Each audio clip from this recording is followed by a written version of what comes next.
We're back on Dr. Walls and Friends, and I'm joined here today with Yusef Salaam from the Central Park Five. But also, more than that, I don't want to limit you just to the Central Park Five, because before we took the commercial break, we were talking about the developmental years, and at the time of the false, I don't even know, what's the best way to phrase it? The railroading. The railroading, The, okay. Wow. There's so many words that There we are can so use. many words that we can use. I mean, we're modern day Scottsboro boys.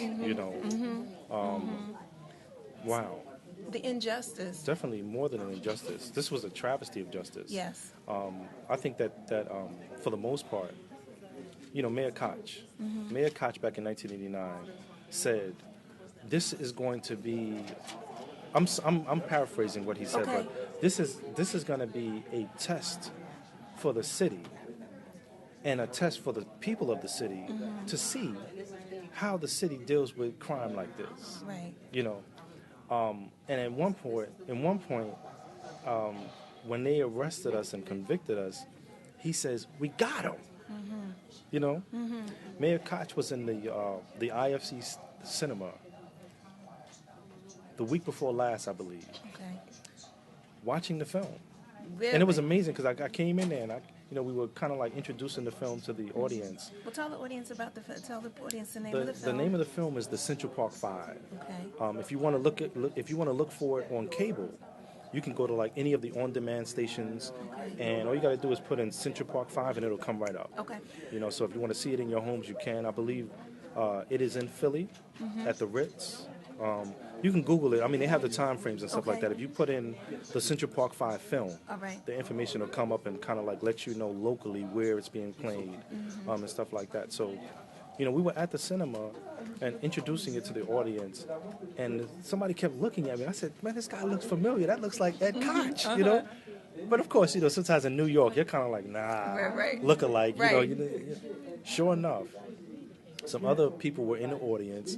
They tweeted, "How did it feel to see Mayor Ed Koch in the audience as you were presenting the film to Wow. them?" And I said, "Wow, that was Mayor Ed Koch." Wow. And I think the next day or something like that, he got sent to the hospital, and they were saying, we hope he is okay. He's fighting pneumonia and stuff like this. But this film is a game changer. It's a game changer because it talks about the same thing that happened in 1989. Literally, the same information is placed in front of you for you to see and for you to judge.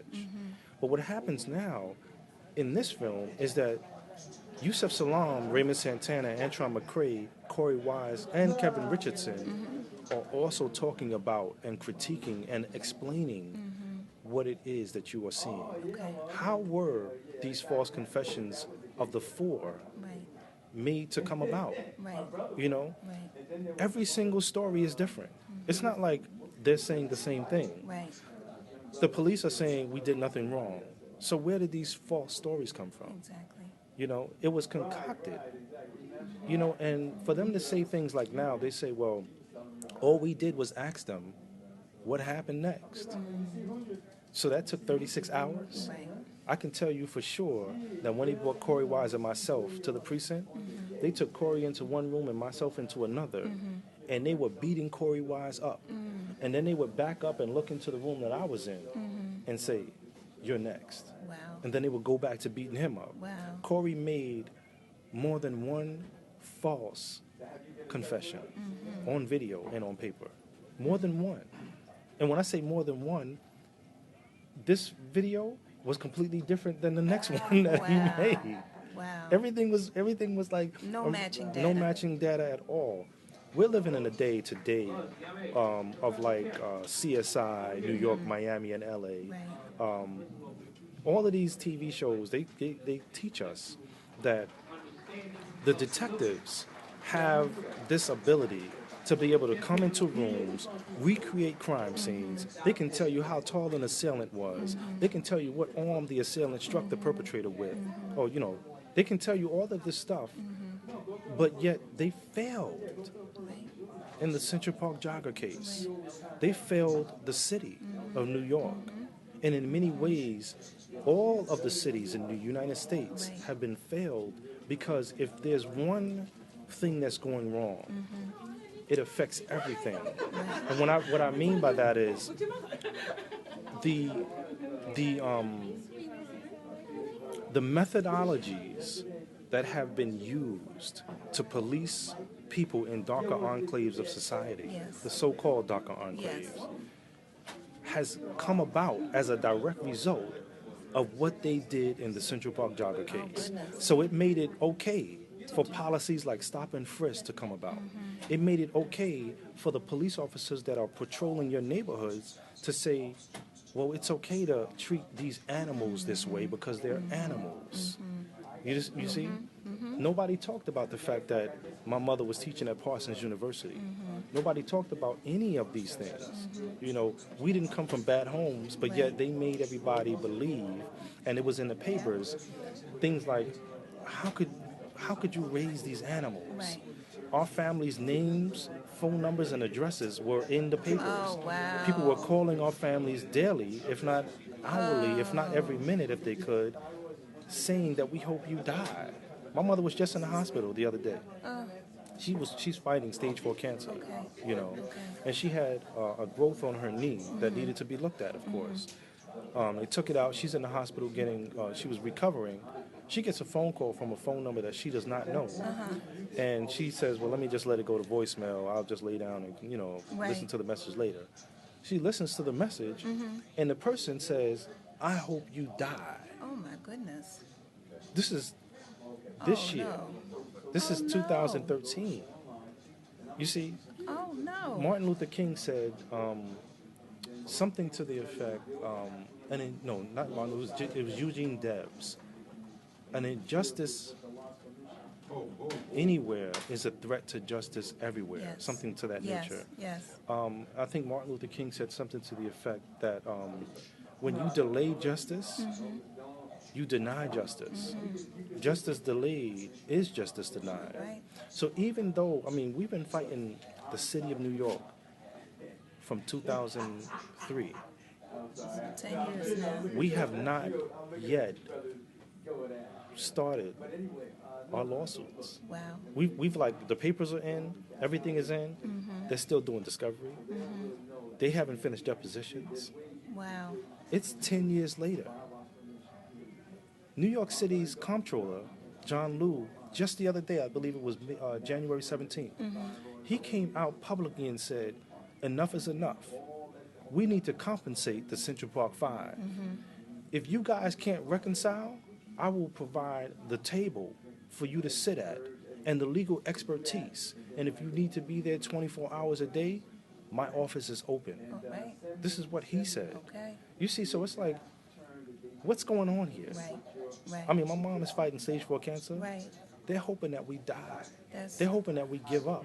They don't want us to be stick-to-itive in this process. Right. You know, they don't want us to have the fortitude to do what's necessary to continue on marching through this hell. Yes. You know. Yes. But that's exactly what we're going to do. Now, earlier when we were talking, you talked about transcending. Yes. All right. And so many times, you know, people talk about being here for a purpose, being on earth for a purpose at this time. Yes. As you have reflected on, you had to be asked, why me? All the time.